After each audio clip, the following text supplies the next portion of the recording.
अस्सलामुअलैकुम। 65B start करते हैं जी, कैफ 5 का। तो माशाल्लाह से मेरे बहुत अच्छे बच्चे हैं जो आगे हैं। आदि को क्लास तो नहीं आई, खैर ज़रा कम ही है, लेकिन आम दिनों से कुछ ज़्यादा हैं बच्चे। तो इसलिए आज हम IS 12 का एक अच्छा सवाल भी करेंगे इनके एजाज़ में।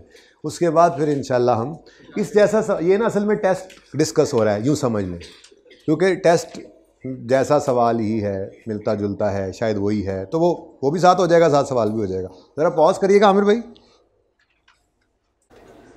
चलें जी, पास पेपर 15 स्टार्ट करते हैं। रिक्वायरमेंट है, ये वही सवाल है जिसकी एडजस्टमेंट 10 मैंने आपको करवाई थी। चलो शुक्र है ये पहले ही हुई पड़ी है, और एडजस्टमेंट 8 हमने यूज़ करनी है। 9 हमारी पेंडिंग होगी, पेज 385। IS 12 का पास पेपर कह रहा हूं तो खुद चैप्टर खोल के भी पहुंच सकते हैं। पेज 385 ये है पेंडिंग।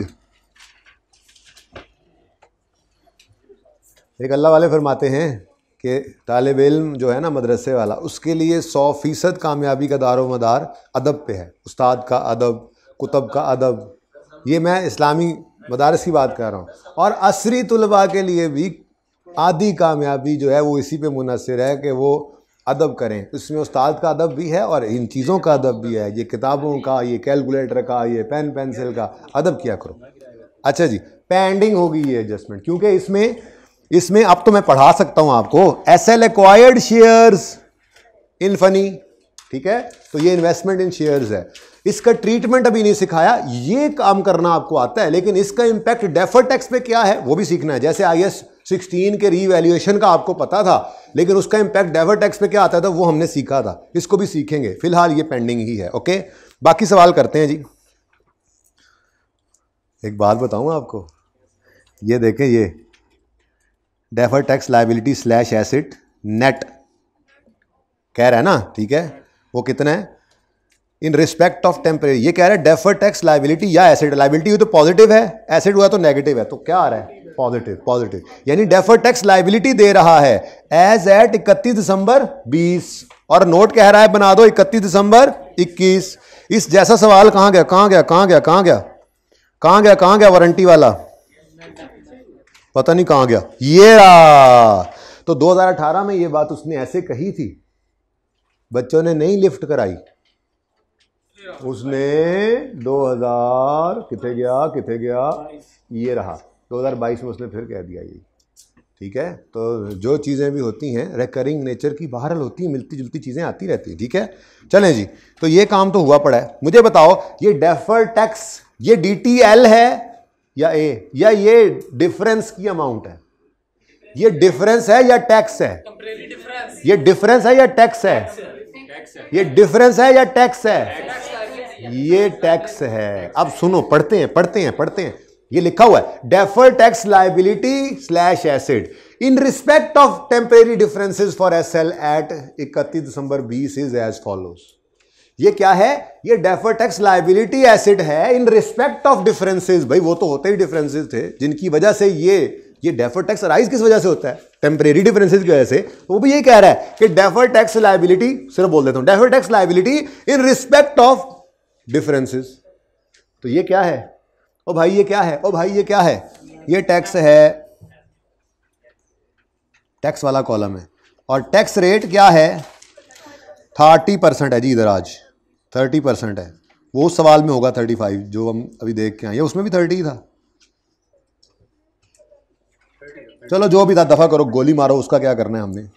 ये लो, यहां पे आएगा डिफरेंस। अच्छा, अगर मैं प्रॉपर्टी प्लांट इक्विपमेंट का इतना कोई हिस्सा काट दूं, कोई तकलीफ तो नहीं है आपको इससे, है कि नहीं है? Okay, carrying amount, tax base और डिफरेंस।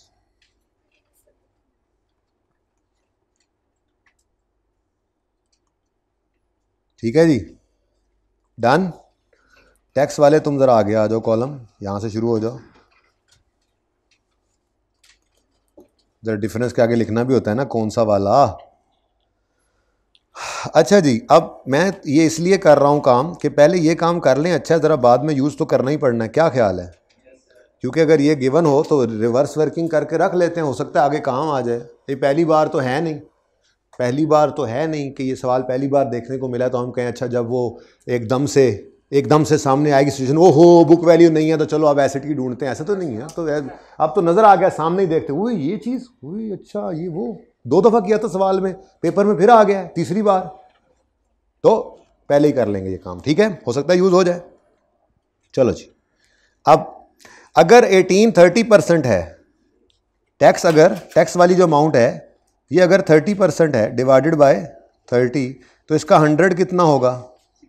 60, ऐसा ही है। ये ओपनिंग पे डिफरेंस है, ठीक है। अभी मुझे इनका नहीं पता, लेकिन इतना पता लग गया है कि इन दोनों का जो डिफरेंस होगा उसमें क्या ज़्यादा होगा? 60 रुपीज़ कैरिंग अमाउंट ज़्यादा, क्योंकि ये है डेफर्ड टैक्स लाया। इधर देखो, इधर देखो, क्या कहा था? पॉजिटिव क्या होगा? लायबिलिटी, नेगेटिव क्या होगा? एसेट। तो ये क्या है? डेफर्ड टैक्स लायबिलिटी है। अगर ये डेफर्ड टैक्स लायबिलिटी है तो ये डिफरेंस टैक्सेबल टेम्परेरी डिफरेंस है।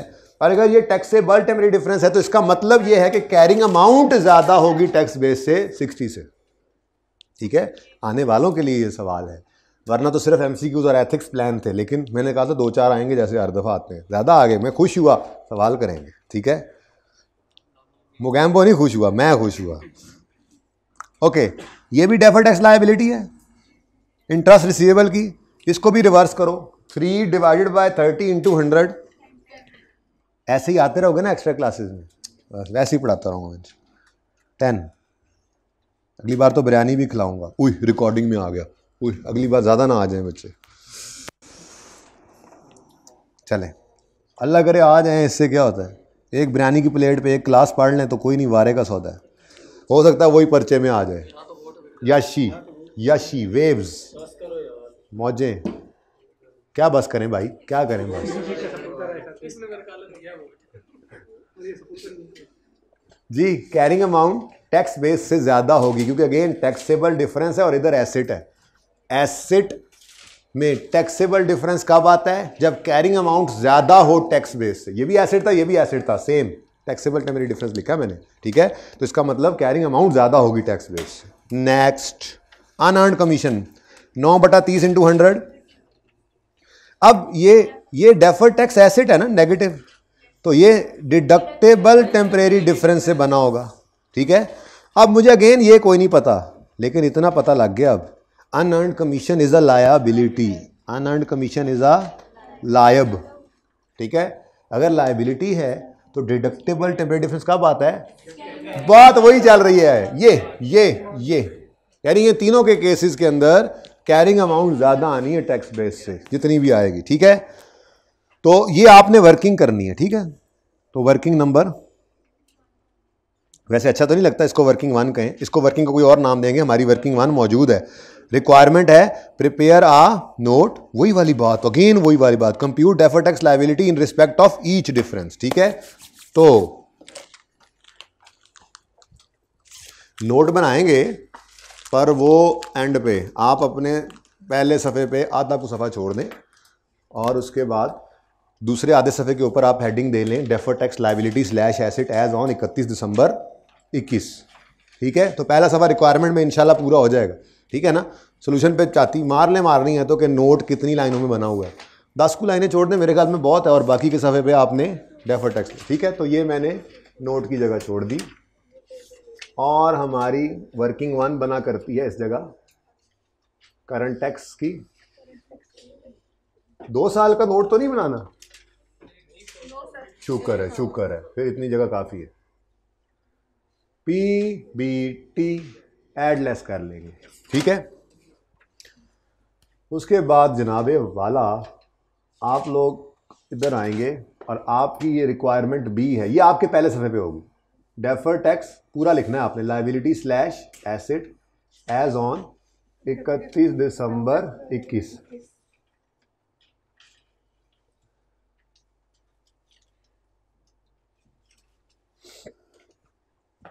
ठीक है जी। इसमें आपको मालूम है, कैरिंग अमाउंट आती है, टैक्स बेस आती है, ये पूरा पूरा लिखना है आपने, रिक्वायरमेंट है आपकी, पता है ना, पर्चा फेल हो जाना नहीं तो अस्तगफिरुल्लाह, तो लिख लेंगे तो पास हो जाएगा, टेंशन क्यों लेते हैं। डिफरेंस और टैक्स, मेरा तो पास हो गया हुआ है। Tax at the rate of, पता नहीं अब रेट चेंज ही ना हो जाए कहीं, देख लेंगे, अभी हमें तजर्बा है कि इस साल का डेफर टैक्स और पे, अगले का और पे भी बुक हो सकता है, डिफरेंट रेट्स भी हो सकते हैं, तो डिफरेंट रेट्स भी तो हो सकते हैं।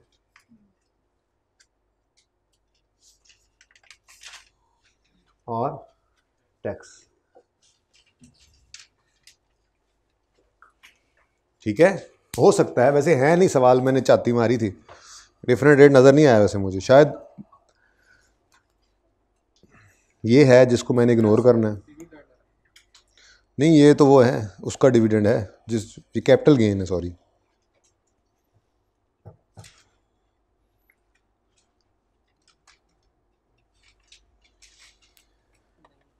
नो, मैंने मैसेज का जवाब नो देना था, आपको कैसे पता लगा कि नो? असल में सरप्राइज बताया नहीं ना होता। अच्छा जी, अब ये करने के बाद इसको वर्किंग 2 कह लें आप, ठीक है, वर्किंग 2 डन हो गया। वर्किंग 1 असल में हमारी बुकड है ना, वर्किंग्स को हम बुकिंग को नहीं छोड़ते, छेड़ते ना छोड़ते, वर्किंग्स की बुकिंग आप देखना अभी कंसोलिडेशन में हम करेंगे। जिसको पहले दिन वर्किंग 1 कहेंगे ना, उसको एंड तक वर्किंग 1 नहीं कहेंगे, हालांकि शुरू में आपको वर्किंग की जगह भी छुड़ाने लग जाएंगे, क्योंकि एंड तक फिर वही चीज़ चलनी होती है कंसोलिडेशन में। बुकिंग नहीं छोड़ते हम, मैप होता है ना एक दिमाग के अंदर, मैप बना हुआ, वर्किंग 1 बस यही होता है जी, वर्किंग 2 हमेशा ये आता है, वर्किंग 3 तो वो कोई चीज़ नहीं भी होगी तो वो जगह खाली छोड़ देते होते हैं हम, वर्किंग का नंबर ही नहीं एलोकेट करते, लेकिन सिर्फ तैयारी के ज़माने में, ठीक है। अच्छा जी, एप्लीकेबल टैक्स रेट 30% है, ये एडजस्टमेंट कर ली थी, जब पहुंचेंगे एंड पे तो दोबारा एक बार इसको पोस्ट कर लेंगे यहाँ से चाती मार के, ठीक है। चलो शुरू करें जी। लो भाई, एडजस्टमेंट 1 तो मैंने कर देनी है आपको। Accounting profit before tax amounted to 130, इस पे रुपीज इन मिलियन लिखने की कोई ज़रूरत नहीं है, रुपीज इन मिलियन यहाँ पे लिख लेंगे, ये रिक्वायरमेंट है। और रुपीज इन मिलियन यहाँ पे भी आप लिख लीजिएगा, टॉप पे ये लिखा हुआ है मैंने, रुपीज इन मिलियन, तो आप भी लिख लें यहाँ पे, ठीक है।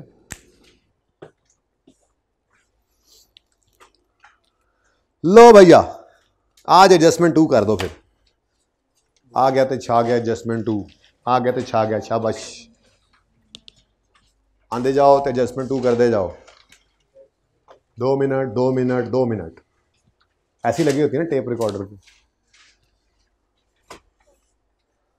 चलो 2 मिनट नहीं, 3 मिनट 3 मिनट, डिस्काउंट लग गया, इधर डिस्काउंट उलट लगता है, टाइम बढ़ गया, 3 मिनट।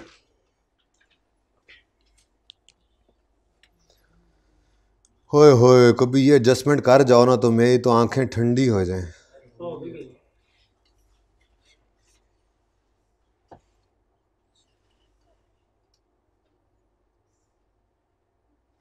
यार MCQs भी IAS 12 के मैं देख रहा था, बड़े चवल से हैं। इंशाल्लाह वी विल मैनेज देम।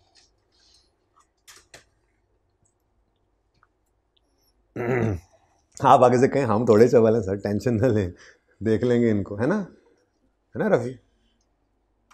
ऐसी बात में नहीं रफ़ी जवाब देता। करो करो करो, कोई नहीं, खुला टाइम है, आप करो पहले एडजस्टमेंट, कोई जल्दी नहीं, गलत करो जल्दी से एडजस्टमेंट, फिर मैं सही करवाता हूँ। यार वो एक पेज होता था हमारा सवाल करते हुए अनटाइटल्ड,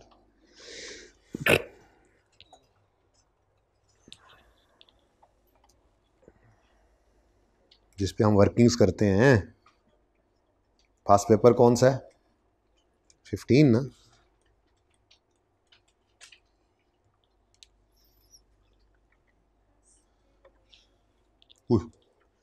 ये क्या? अच्छा,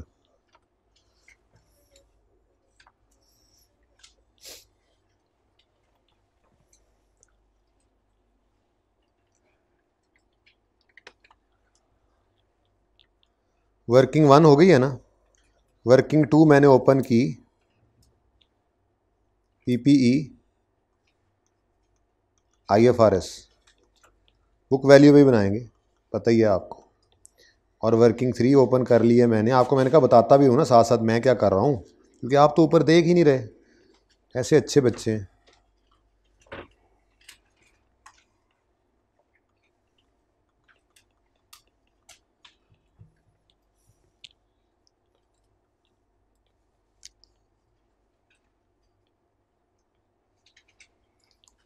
क्या हुआ, किधर खो गए? होगी? कितने बच्चों ने एडजस्टमेंट कर ली?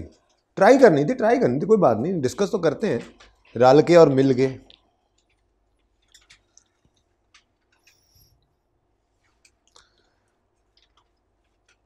लो भाई प्यारे बच्चों, 1 जनवरी 21 पर ओपनिंग बैलेंस नहीं पता।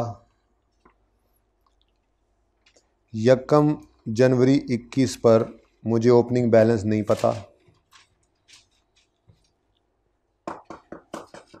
चलो कहीं से निकल सकता है? कहां से?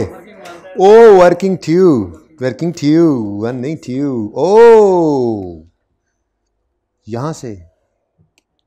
तुम मिट जाओ जरा जी बच्चों। अगर डिफरेंस 60 का है तो ये क्या है? टैक्सेबल डिफरेंस है। एसिड के केस में टैक्सेबल कब होता है डिफरेंस? जब कैरिंग अमाउंट ज़्यादा हो टैक्स बेस से।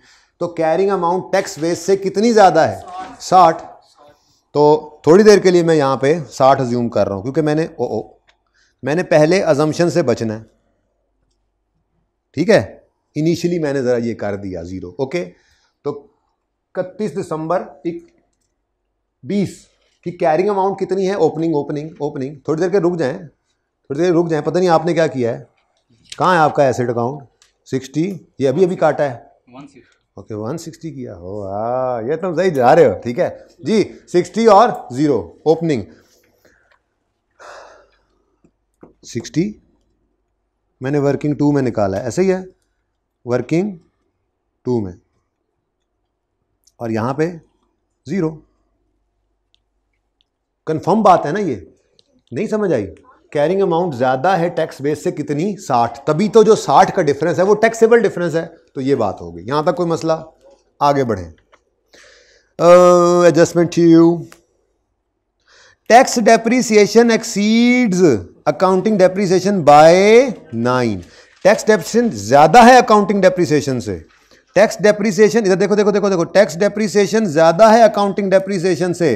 कितनी? 9 रुपये। तो यहाँ पे क्या लिया हमने? 9, और यहाँ पे 0।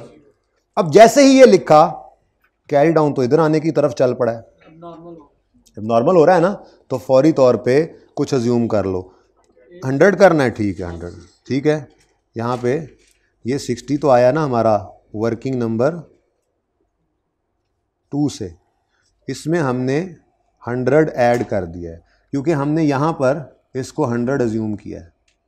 कितना? 100। तो ये कितना बन गया? ओहो, ये कितना? ऐसे ही लिखा हो ना, ऐसे, ये 160 बस। अब क्या हो गया? अब नॉर्मल रहेगा, ठीक है। आप 10 भी अज्यूम कर सकते थे, लेकिन डर ये है ना कोई एक आधी चीज़ और आई तो फिर अज्यूम करते रहेंगे। तो बस ठीक है, 100 कर लो, अज्यूम करने के दोनों तरफ। तो ठीक हो गया? दोने ठीक है जी। अब क्या किया है अज्यूम? मैंने अज्यूम क्या किया है? 100। ये अज्यूम जो लिखा हुआ है, क्या अज्यूम किया है जी? 100। चलो समझ आई? ओ tax depreciation exceed accounting depreciation by 9 million, ये तो चलो हमने कर लिया। एंड हुई पहली बार आई है ये एडजस्टमेंट, शाम वालों के लिए स्पेशल, जो छुट्टी पे हैं उनके लिए नॉन स्पेशल। आज हफ्ता है ना, इंशाल्लाह ये क्लास, ये आज हफ्ते कोई बैठे देख रहे होंगे, क्योंकि कल तो इनको कोई कॉलेज आना नहीं है, छुट्टी है। ये जो घर बैठे हुए हैं ना, ये इंशाल्लाह आज अभी लेक्चर ले रहे होंगे, ये इतवार को जाने नहीं देंगे। लो जी ना करो, इंशाल्लाह लेंगे ये लोग, बोलो इंशाल्लाह। Revaluation loss recorded against surplus of 6 million, ये भी है। वो आगे अगली वाली बात ना भी लिखे तो हमें पता है, टैक्स लॉज में, टैक्स लॉज के नीचे रीवैल्यूएशन हैज नो, रीवैल्यूएशन का टैक्स लॉज के नीचे रीवैल्यूएशन का कोई असर नहीं है, ठीक है। तो हमारी अकाउंटिंग में तो है ना। चलो वर्किंग वो एंट्री तो करेंगे, पहले थोड़ी सी वर्किंग भी करनी पड़ेगी। मैं वर्किंग 4 ओपन करता हूँ, कोशिश करता हूँ, ठीक है। डेट, डिस्क्रिप्शन, और डेट क्या है जी, बोलो, यकम नहीं, किस दिन रीवैल्यूएशन हो रही है। वो कहता है tax depreciation exceed accounting by 9 million and revaluation loss नहीं बताया हुआ तो ईयर एंड पे ही कर लेते हैं, कोई मसला नहीं है। वैसे डेट लिखने की भी जरूरत नहीं है कोई खास मुझे। इधर देखो जी, बुक वैल्यू कितनी है, एसेट की बुक वैल्यू कितनी है बता दे कोई। 1 मिनट, बुक वैल्यू नहीं है 160, हो सकता है 160 हो भी सही, मुझे उससे कोई लेना देना नहीं है, ठीक है। अच्छा हाँ हाँ हाँ, सब्र करो, मुझे जाने तो दो उधर, इसको थोड़ा सा नीचे कर लें।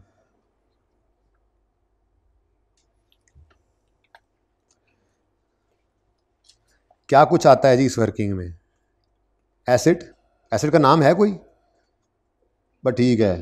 फिर रीवैल्यूएशन सरप्लस, फिर प्रॉफिट एंड लॉस, फिर टैक्स जिसको डीटीएल में हिट करते हैं, और फिर नेट सरप्लस, ठीक है जी।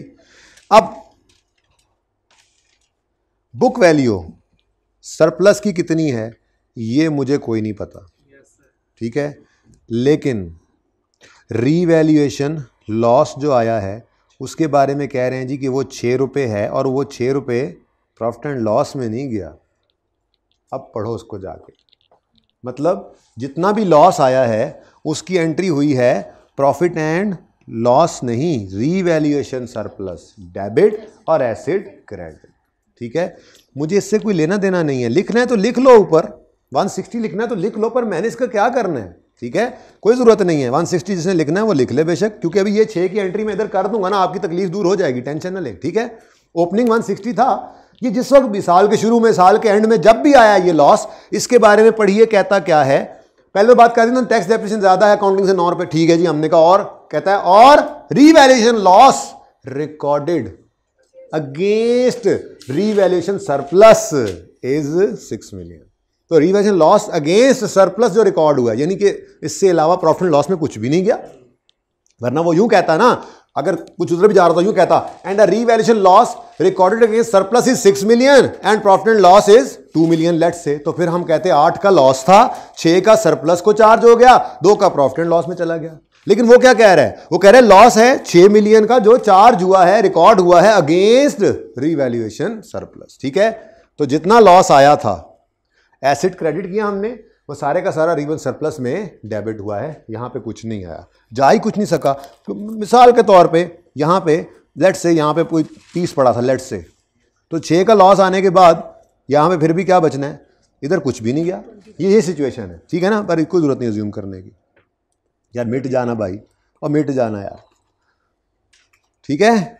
अच्छा, अब आपको ये तो याद होगा कि जब सरप्लस के कॉलम में रीवैल्यूएशन के दिन कुछ होता था, देखो उसके बाद यहाँ पे क्या आता होता है, यहाँ पे क्या आता है, रीवैल्यूड अमाउंट, ऐसे ही है ना।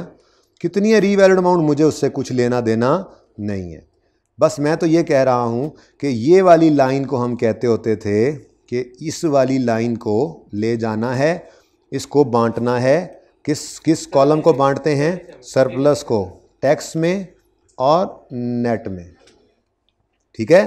तो टैक्स और नेट किसको करना है, और टैक्स कितने % है, तो ये 30% है, तो 6 को बांटो 1.8 और 4.2। अब मुझे नहीं परवाह नीचे क्या बचा हुआ है, क्या करना है मैंने, वो लेके जाते हैं, मैं एंट्री कराता हूं अपने दोस्त को। अभी मैं ये कह रहा हूं कि मुझे इससे क्या लेना, क्या लेना, इधर क्या पड़ा था मुझे इससे क्या, इधर क्या पड़ा था मुझे इससे क्या, मुझे लेजर बने हुए हैं ना ऊपर, बस ठीक है, मैंने सिर्फ ये तो यानी आपको सब कुछ करने की जरूरत ही नहीं थी, सिर्फ ये लाइन पता होनी चाहिए थी, डायरेक्ट कर लेते हैं, करना चाहें तो कर सकते हैं, ठीक है।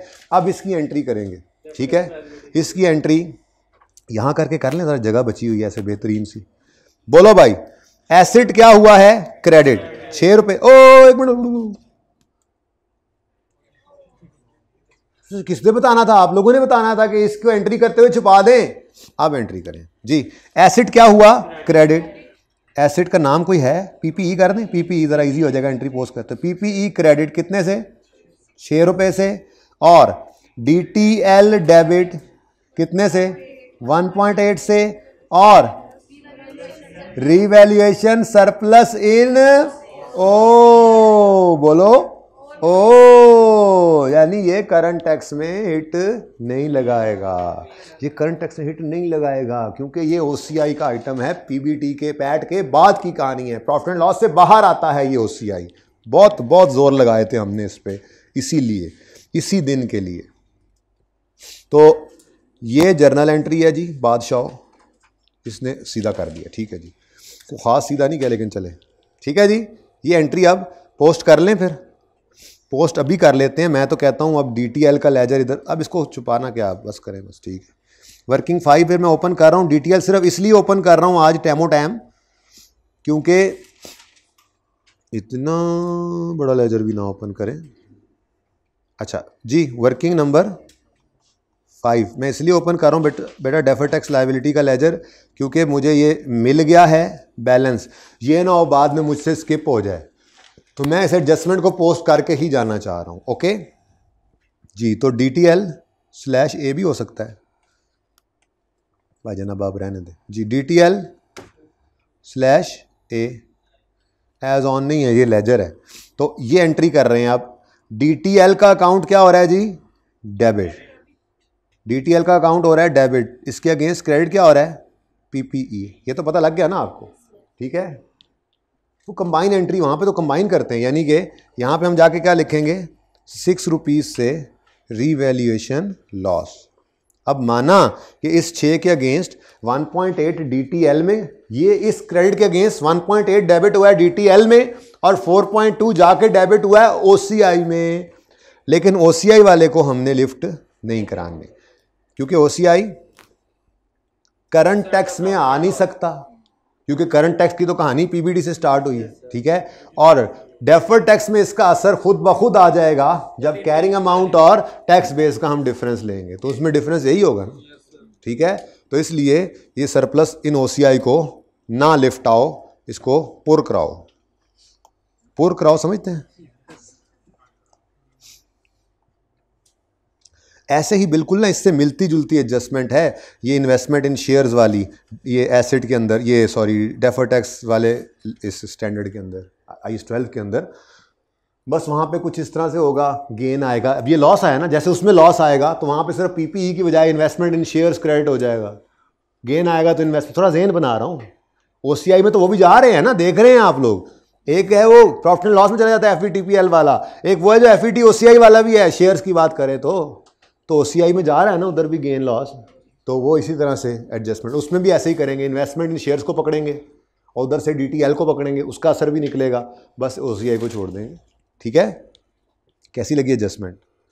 Enjoyed a lot, okay. DTL भी डेबिट कर दिया हमने और एसेट भी क्रेडिट कर दिया हमने, और कुछ तो नहीं करना।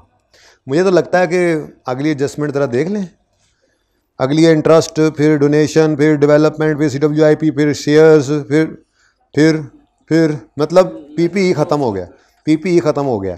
चलो जी, तो 31 दिसंबर 2021 पर कैरी डाउन ये बैलेंसिंग निकल आएगा कितना? ऐसे ही वैसे 100 किए, 10 भी करते तो काम हो जाना था, है ना, अज्यूम, कोई बात नहीं, खैर है, ज़रा 100 ज़रा इजीली, बस ऐसी राउंड सी फिगर हो, ज़रा कैलकुलेशन ना करनी पड़े, सामने सामने ही पता लग जाए, यार 60 पड़ा है, इधर 100 लो, उधर 160 हो जाएगा, इतनी देर भी ना लगे कि हमें वो कैलकुलेशन में सोचना पड़े, इतनी देर भी, ठीक है जी। इधर कितना आ गया? 31 दिसंबर 2021 पर कैरी डाउन टैक्स बेस है 91। अच्छा, ओहो, हम तो देख के आए थे कि 60 का डिफरेंस था ओपनिंग डेट पर, वो 60 ही है, वो 60 ही है, 160 और 100।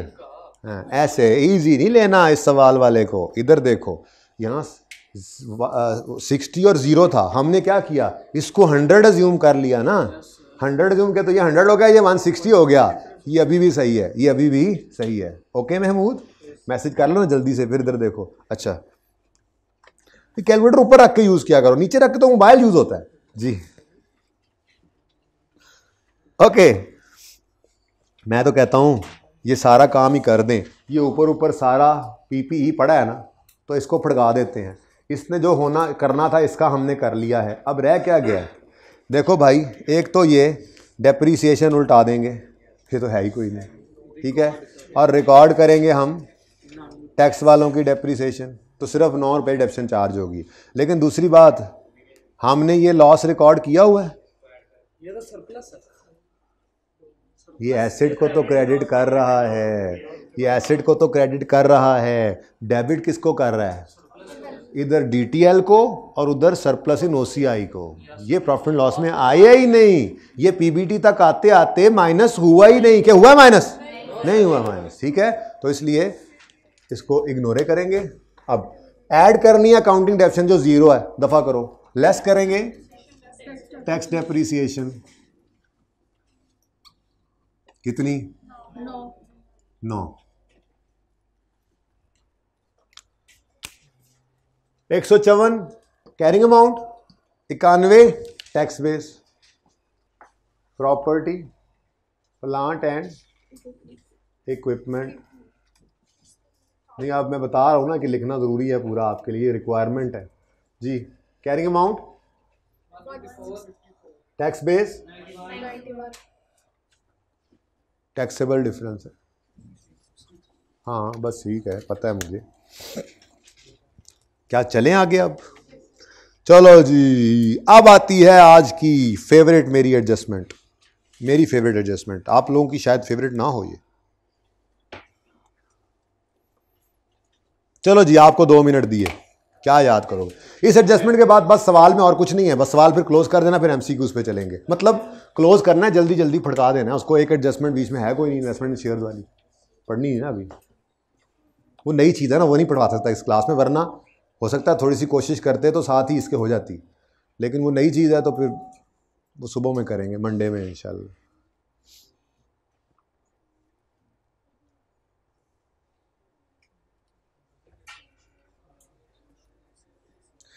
यार तुम ज़रा से देर हो गई यार तुम्हें, ये देखो ना, ये देखो ना ज़रा, ये देखो, काश कि तुम मुझे बता देते, मैं पहले एमसीक्यूज करवा देता। देखो मैंने रीवैल्यूएशन लॉस को, अब इसकी पिक्चर लो और मुझे क्लास के बाद ही पूछ लेना, या फिर पहले 20-25 मिनट की लेक्चर को यूट्यूब पे ले लेना, कुछ जो दिल करे कर लेना, मैं दोनों तरह से तैयार हूँ। ऐसे कोई मसला हो ना, आना हो बता दिया करो, अरे मैं सेटिंग बंदा कर लेता है आगे। मैं बच्चों को एमसीक्यूज में उलझा के रखता, तब तक आप आ जाते। मुंह नाल स्नेहा दे दिया करो, नंबर जरूरी लेना है, मुंह से स्नेहा दें। चुप। एडजस्टमेंट, अच्छा मेन एडजस्टमेंट अभी आई है, सुभान अल्लाह,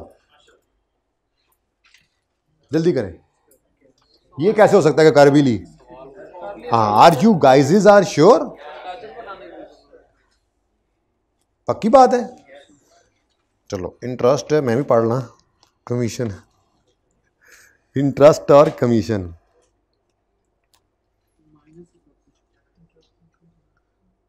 वो इनकम है इंटरेस्ट या एक्सपेंस है? इनकम है। अच्छा, ये आमने सामने रख लेते हैं इनको।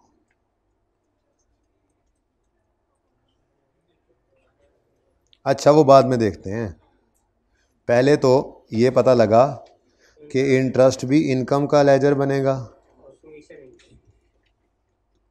इनकम पे फोकस, और कमीशन इनकम। अगर ये इनकम्स हैं तो कैश पहले बता दो कहाँ पे आना होता है, इनकम के लेजर में कैश इस तरफ आता है, और प्रॉफिट एंड लॉस वाली इनकम जो होगी वो डेबिट साइड पे आएगी। ऐसे ही मैंने कहा ज़रा फटाफट ये काम तो कर लेना, बाकी ओपनिंग क्लोजिंग देख लेते हैं, वो तो हर एक का डिफरेंट हो सकता है, ठीक है। यही ओपन किए थे, अब होश आया, गलती हो गई। अच्छा चलो सब्र करो ना फिर। अच्छा देखो, इंटरेस्ट इनकम, इंटरेस्ट ये भी पहली बार, ये इस तरह से पहली बार आया था, ये डिफरेंट है, ये डिफरेंट एडजस्टमेंट है, ठीक है। बहुत एडजस्टमेंट्स की, ये आ गई। अब पर्चे में ऐसे आ जाता होता है, कोई मसला नहीं, थोड़ा सा ध्यान से ठंडे दिमाग से सोचो, हो जाएगा। Interest income exceeds interest receipt by 12 million. Interest income exceeds receipts by 12। कह सकता हूं कि रिसीट 0 कर लें अज्यूम, और ये 12 है। कितने बच्चों ने ऐसे ही किया? तो कितने फ्रॉडी हो यार आप लोग, मैं देखना हूं आके सर चेक कराओ जरा।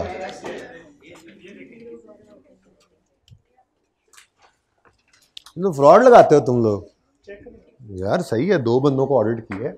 ऑडिट तो सैंपल बेसिस पे ही होता है जी। चलो आगे देखें।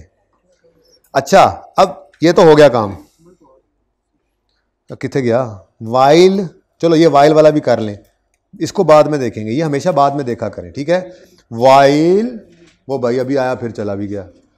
मेन एंट्री पे while commission receipts exceeds commission income by, अब यहां पर commission receipts exceeds commission income by 15, तो मैं इनकम को 0 करके कैश को 15 कर देता हूं। ठीक हो गया? तो हमें इनकम का भी पता लग गया और हमें रिसीट्स का भी पता लग गया। ठीक है हो, क्लोजिंग नहीं दिया हुआ, कैसे निकालें? ओपनिंग कहाँ है?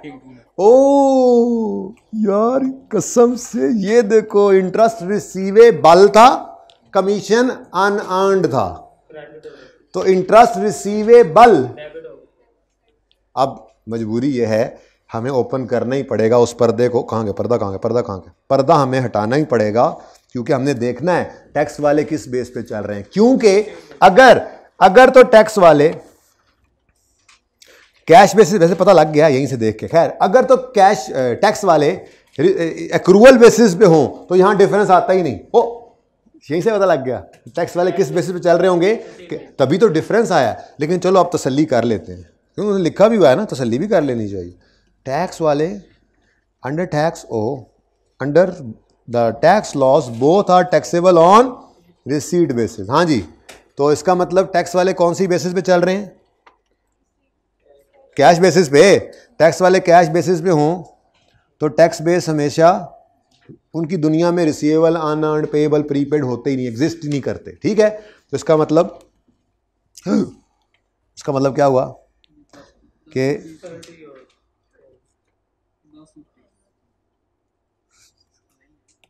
नहीं हो, जान छड़ रहे।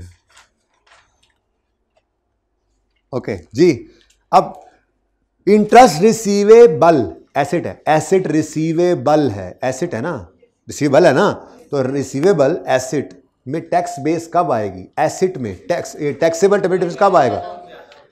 एसेट में टैक्सेबल डिफरेंस कब आएगा? जब कैरिंग अमाउंट ज्यादा हो टैक्स बेस से। इसका मतलब बनता ही यही था, 10 कैरिंग अमाउंट है, टैक्स बेस। अब दूसरे को भी भड़का दो, फिर दूसरे को भी भड़का दो। ये लायबिलिटी है जी। लायबिलिटी में डिडक्टेबल डिफरेंस कब आता है? सेम, जब कैरिंग अमाउंट ज्यादा हो लायबिलिटी की टैक्स बेस से। तो अगेन 30। ये तो बड़ा आसान सा था, लेकिन ये आपने वर्किंग 2 ओपन की हुई है पर्चे में, ये पर्चे पे करके ना घर ले आना। मैंने कर दी यहाँ पे, आपको अलग से वर्किंग करनी चाहिए, आप अलग से करिएगा वर्किंग 2, इसलिए मैंने इसको बोला है। ओके, मैंने जरा बचत की है बस।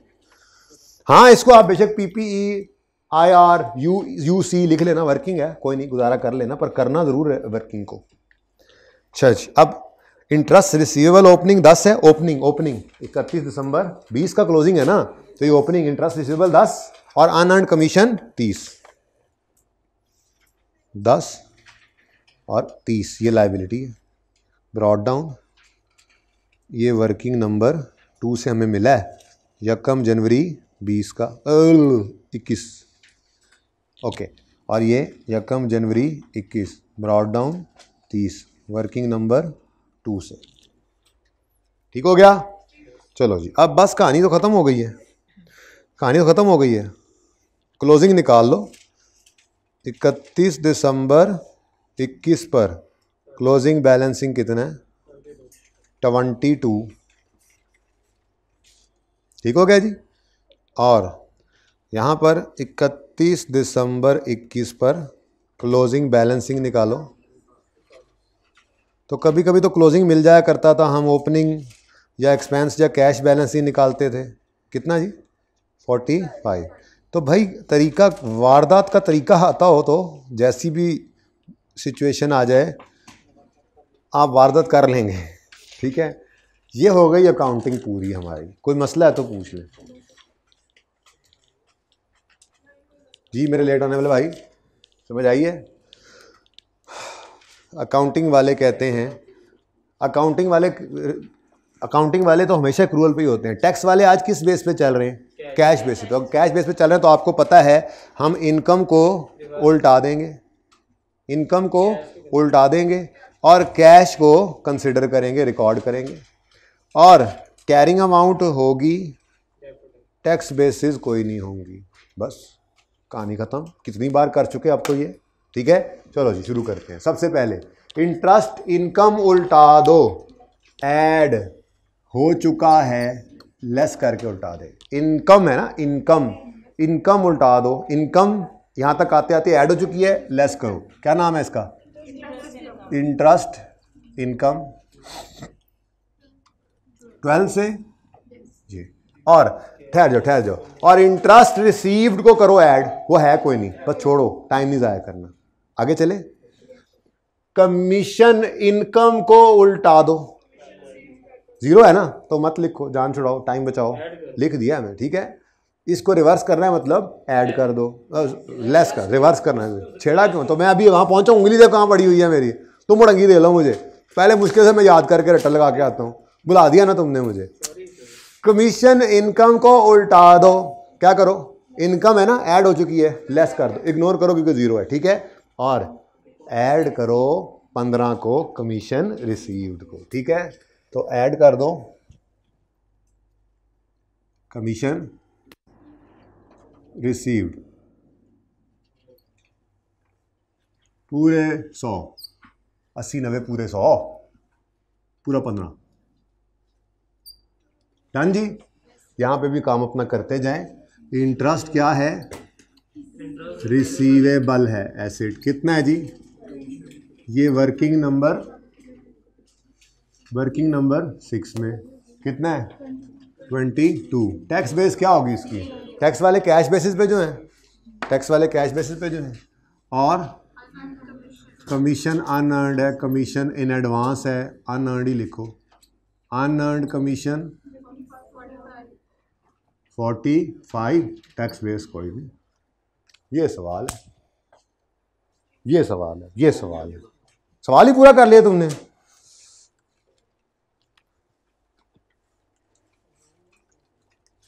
कुछ शर्म करो महमूद, बात बेशक करते रहो, सवाल तो कर लो। ओके, ना करो शर्म, फिर बेशर्म हो जाओ फिर।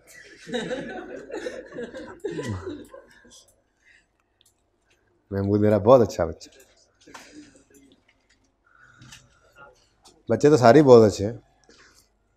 समोसे आ गए, हाय हाय आ गए हैं, हाय हाय। अब जो घर बैठे हैं वो सोच रहे होंगे हम भी होते तो अम्बाला वाले समोसे खाते। ऊपर से तो मुझे लगता है मिले कोई नहीं। ओए होए,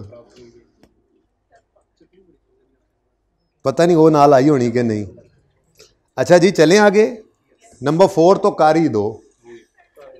out of total donation, out of total पता नहीं कितना था, नहीं है। Out of total donation of 5 million, 5 million का टोटल डोनेशन था। Only 60% is allowable in tax, तो 40% तो नॉट अलाउड हो गया। तो क्या करेंगे?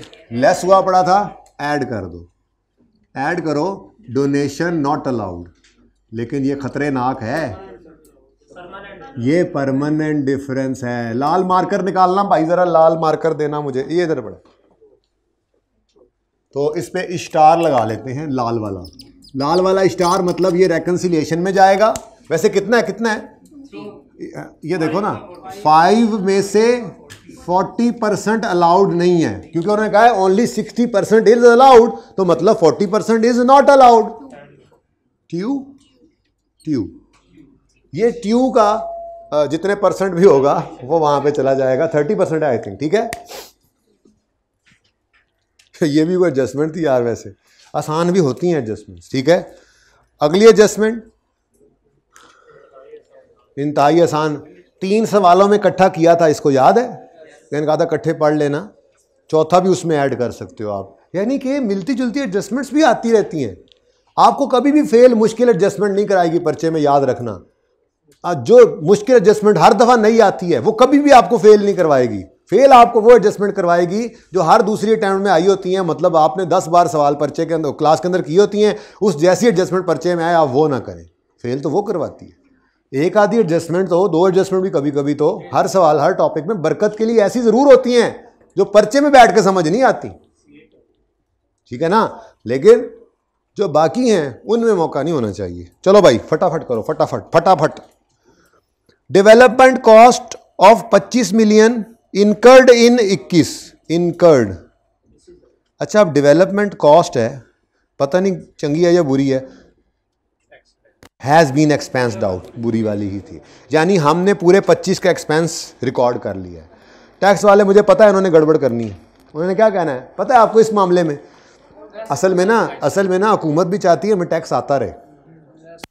ये क्या है हमारा एक्सपेंस, ज़रा सुन लें ये क्या है हमारा एक्सपेंस, मतलब हमने प्रॉफिट तक आते आते इसको माइनस किया हुआ है। अब हम इकट्ठा 25 माइनस कर गए तो टैक्सेबल प्रॉफिट स्क्वीज हो गया, चुनना हो गया, तो टैक्स और चुनना हो गया। अब वो ये चाहते हैं कि 25 अलाउ कर दें लेकिन कुछ अरसे में करें ताकि हर साल ये थोड़ा थोड़ा फ़ायदा लेकर हमें टैक्स, हुकूमत तो अपने खर्चे चलाने के लिए टैक्स भी तो चाहिए ना। तो कहते हैं यार अलाउ करेंगे आपको लेकिन आहिस्ता आहिस्ता, ठीक है ना। अब हम तो एक्सपेंस आउट कर चुके हैं, नॉर्मली ऐसा करते हैं, ये कोई पक्का रूल नहीं है। हो सकता है टैक्स वाले भी कहें ओके ठीक है, yes good, yes allowed okay, फिर कोई फ़र्क नहीं है, फिर सेम है ओके।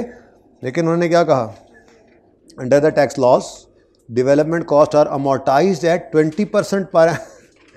ओह वाह वाह, चलो खैर, सबसे पहले तो हम एक्सपेंस आउट कर चुके हैं, उसको क्या कर दो रिवर्स, तो ऐड करो, क्या नाम है इसका, डेवलपमेंट कॉस्ट। पूरी डेवलपमेंट कॉस्ट अलग अलग, नेट छेट ना किया करो, ऐसे ही परेशान होता है बंदा, ठीक है ना, भाग गया। डेवलपमेंट कॉस्ट कितनी, ये पूरी ऐड बैक कर दो।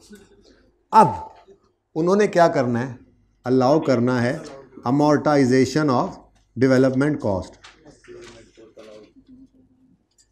Tax amortisation.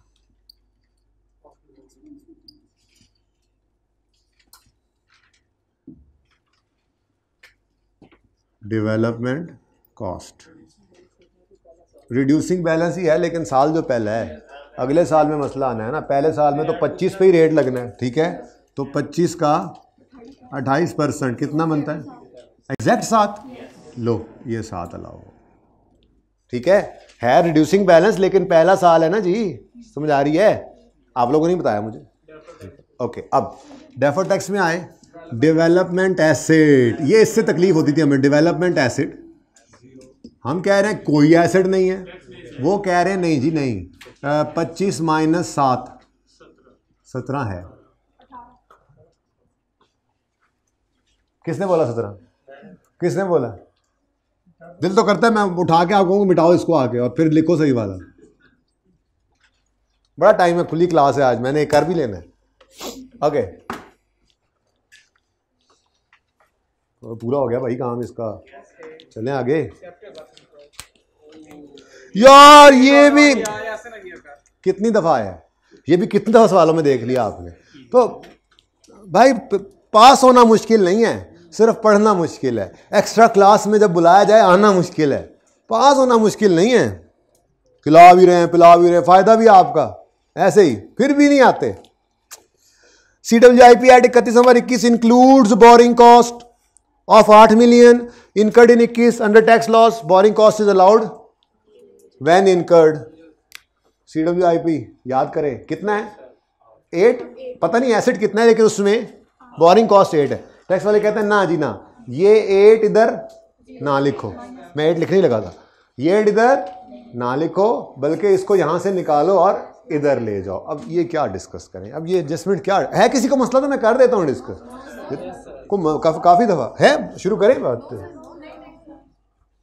महमूद मजाक कर रहे हो, सही बताओ क्या, नहीं समझ आए यार, मतलब बताओ समझ आ रही है, जब मैं बता दूं, शुगर लगा रहे हो तो बता दो,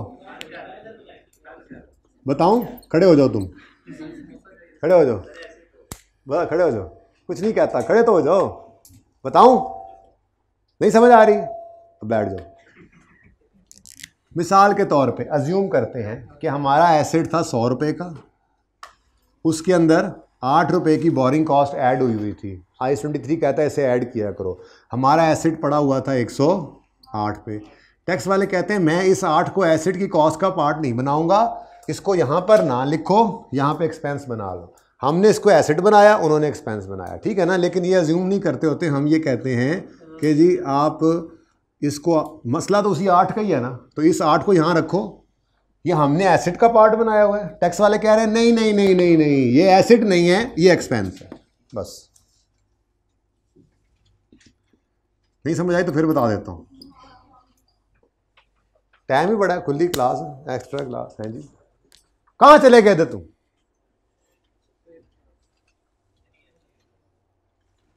ये एडजस्टमेंट हो गई है जी 7 पेंडिंग, ये एडजस्टमेंट हो गई है पेंडिंग।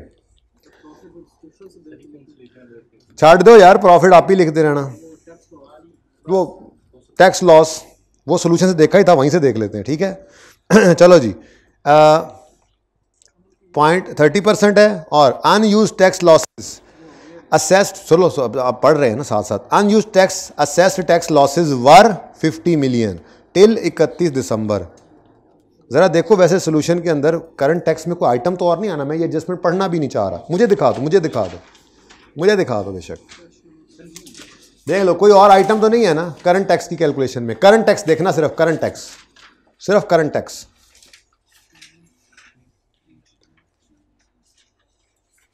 नहीं सर कहीं जा रहे हो, नहीं नहीं नहीं ये सही है। 1 से 122 तक, फिर मैं टोटल वो भी करूं तो 122 ही है, पक्की बात है।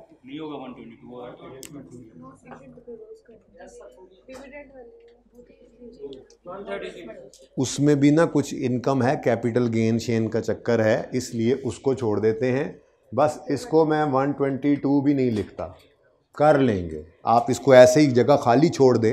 जिस दिन वो एडजस्टमेंट, ये जब एक बार बटन ऑन होना है ना, ये वाला IFRS 9 के एडजस्टमेंट वाला IAS 12 में क्रिंग करके ऑन होना है, और फिर जितने सवालों के अंदर वो पेंडिंग है वो क्रिंग क्रिंग क्रिंग क्रिंग साथ ही ऑन हो जाना है।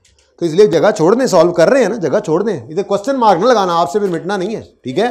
यहाँ पे खाली जगह छोड़ दें, ठीक है। जो भी फिगर है, जो 122 पता है आपको आनी है, 122 थी, ठीक है ना। अब यहाँ पे जब मैंने लिखा भी था सवाल से देखकर, ये आएगी इंशाल्लाह, ठीक है ना। उसमें कुछ एग्जाम्प्ट इनकम होनी है मेरे ख्याल में, या कोई और डिफरेंट रेट इनकम होनी है, इसलिए वो ज़रा डिफरेंस है, उसको छोड़ें। ये एडजस्टमेंट हमने ऑलरेडी कर ली है, बहरहाल रिवाइज करें। Unused tax losses were 50 million till 31 December पिछला साल। However deferred tax was recorded only to the extent of 12 million, यानी 40 पे हमने कर दिया था, due to limited availability of expected future taxable profits. हमें सोच थी कि सिर्फ 40 मिलियन का प्रॉफिट आएगा, लेकिन प्रॉफिट 13 आ गया। इसका मतलब पूरा 50 ही हमें अवेलेबल हो गया, और जो भी आगे आएगा उस पर फिर टैक्स रेट लगा दोगे, वो अगली बात है, ठीक है ना। ये क्या किया हमने, ब्रॉड फॉरवर्ड लॉसेस। अब यहाँ पे मसला ये आया था कि रिकॉन्सिलिएशन जब हम बनाते हैं, यहाँ पे अगर हम करें बात नोट की, अंग्रेजी से अंग्रेजी ऊपर लिख लेना, ठीक है। 7.1 टैक्स एक्सपेंस, प्रायर तो कोई नहीं ना, प्रायर तो कोई नहीं, सवाल खत्म हो गया, ठीक है। उसके बाद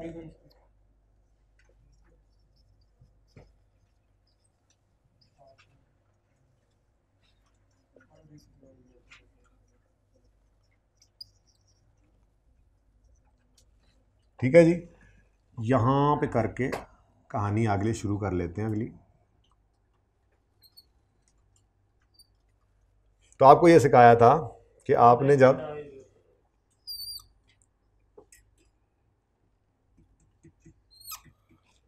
टैक्स आ गया जी, ओहो ये तो प्रॉफिट पे लगाते थे, मैं ऐसी रेट के नीचे लगा रहा हूँ जी, ये प्रॉफिट, ये टैक्स रेट, और यहाँ पर टैक्स। अब उसके बाद ये जो 10 रुपये पर डेफर्ड टैक्स बुक नहीं किया था, ये सेविंग बुक नहीं की थी, इसको आप बुक करेंगे। तो बुक करेंगे तो यहाँ पे पॉजिटिव साइन के साथ इसने आना है। याद है 6 आइटम्स में से एक ये भी था, ठीक है। अब यहाँ पे क्या लिखेंगे, क्या लिखेंगे, अनरिकॉर्डेड या रिकॉग्नाइज्ड, रिकॉर्डेड ही लिख लो, डेफर्ड टैक्स एसेट, वो प्रीवियस ईयर ये वो लिखने की कोई ज़रूरत नहीं है जी। कितना अनरिकग्नाइज था? 10 पर कितने परसेंट? 30%, 3 रुपये पॉजिटिव। ये सोल्यूशन में देखोगे तो मैच कर जाएगा। ओ saving saving saving saving save, ओ सेविंग सेविंग सेविंग, एसेट से सेविंग निकली, सॉरी एसेट का दें जी।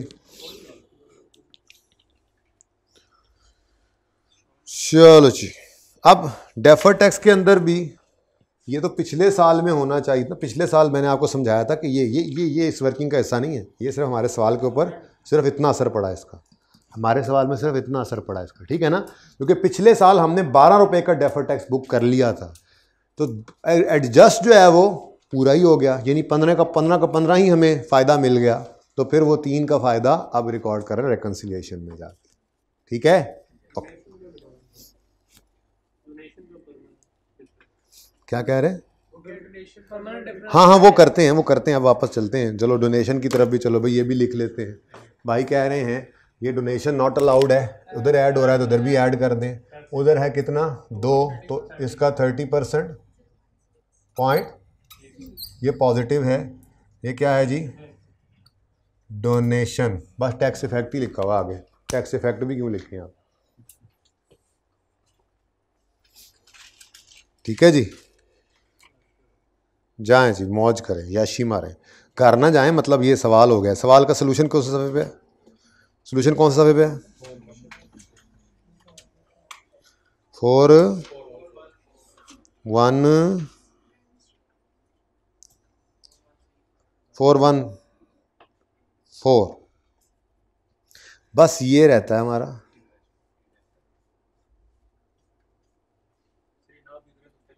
हाँ, वो तो जाहिर ही बात है, हर तरफ उसको लिए ही नहीं। उसके बाद डिसअलाउड डिडक्शन आ गई है,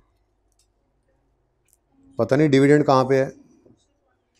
ये वही है ना, दोनों इन्हीं को निशान लगाओ ना, ये 1 और ये 2। ये जब करेंगे ना तो फिर कहूँगा यार ये देखो समझ आ गई, अब वो फिर हो जाएगा ना उस वक्त जाके, ठीक है। तो ये उन्हीं 2 का फ़र्क है, छोड़ दो इसको बस, ठीक है, देखी जाएगी। बाकी दोनों चीज़ें हमने लिख ली हैं, 3B और 0.6 भी, ठीक है ना। ओके हो गया। करंट टैक्स के अंदर सारा कुछ हमने देख लिया हुआ है। करंट टैक्स के अंदर सिर्फ फेयर वैल्यू एडजस्टमेंट जो कि अभी टैक्सेबल नहीं है, इसका मसला है हमें, और डिविडेंड जो डिफरेंट रेट वाला है इस पे मसला है। तो ये कुछ चीज़ें हैं बच्चों, इसको निशान लगा लिया मैंने कि ये सिर्फ एक 10 से 15 मिनट की डिस्कशन है। चूँकि वो आज हो सकती थी वैसे डिस्कशन, लेकिन चूँकि एक्स्ट्रा क्लास है तो वो मैंने डिस्कशन नहीं की, ठीक है। वो फिर जब नॉर्मल क्लास चल रही होगी ना तो ये मैं आपको बता दूंगा। आसान सा कॉन्सेप्ट है, क्योंकि हमने मेहनत कर रखी है IAS 16 के अंदर, तो वही चीज़ जो है ना वो यूज़ हो जाती है, ठीक है। तो क्वेश्चन यही काफ़ी है। अब MCQs की तरफ मूव करना है, ज़रा पॉज करें, ठीक है जी। यहाँ पे ना पार्ट 2 शुरू कर लें।